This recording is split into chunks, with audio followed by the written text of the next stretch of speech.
Aujourd'hui, ce sera diffusé aux États-Unis le 12 millième épisode des Feux de l'amour. Mais oui, et ces quelques notes de piano qui font vibrer des millions de téléspectateurs depuis des décennies. La diffusion des Feux de l'amour a débuté, tenez-vous bien, en 73 aux États-Unis. Le feuilleton est plus vieux que nous autour de cette table, à l'antenne depuis 47 ans. Bon, si, 47 ans, on n'est pas à 10 près, Nico. Dans sa version originale, Les Feux de l'amour s'appelle The Young and the Restless, diffusé sur CBS, qui consacre d'ailleurs une semaine spéciale autour de ce 12 millième épisode.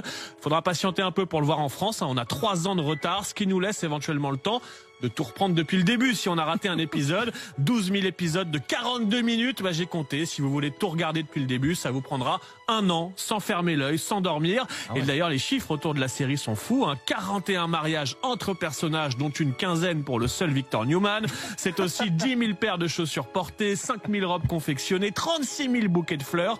Et puis Les Feux de l'amour, sachez-le, n'est pas le plus long feuilleton de l'histoire. Le record est pour l'instant détenu par Haine et Passion, série qu'on ne connaît pas en France, mais qui a connu plus de 15 000 épisodes aux États-Unis avant de s'arrêter en 2009. Faudra donc encore quelques années pour que Les Feux de l'amour le rattrapent. Et pour vous donner une idée, en France, par exemple, Plus belle la vie vient à peine de franchir la barre des 4 000 épisodes. Bon, on est quand même pas mal avec les 4 000 épisodes. C'est un bon début. C'est un très bon début, mais la route est longue. Une musique culte générique de la série Les Feux de l'amour, histoire de rivalité entre deux riches familles de Genoa City. Personnage clé du feuilleton depuis 30 ans, Victor Newman et sa moustache iconique, homme d'affaires multimillionnaire, il est donné pour mort à plusieurs reprises. Il survit à un accident d'avion, un naufrage et une explosion. Je suis un homme très chanceux. Père de 4 enfants, c'est aussi un véritable bourreau des cœurs, marié à 14 reprises, 4 fois avec Nikki, la femme de sa vie. Victor, tu n'es pas obligé. Non, tu as raison. Elle-même épouse à une époque de Jack Abbott, grand rival de Victor.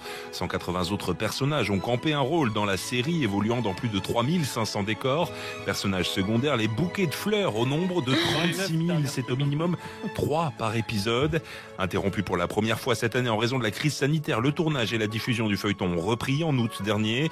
Pas de conséquences pour les fans français puisque la diffusion en France a 3 ans de retard sur la version américaine.